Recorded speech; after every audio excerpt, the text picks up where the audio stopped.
আমাদের শফিকুল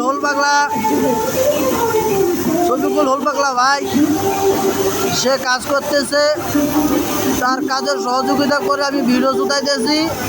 আমি মোহাম্মদ মোহন খান।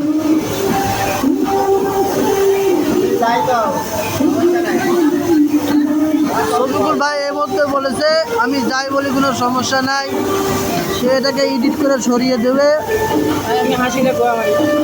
হ্যাঁ, এই যে আমাদের হোল পাগলা সুপারভাইজার, সে এই মাত্র আমাদের মাঝে এসেছে, আমার কাছে ড্রাইভার নিতে এসেছে। সেই ড্রাইভারদের কাকে জানি এই যে ড্রাইভারটা, এই যে শফিকুল ভাই।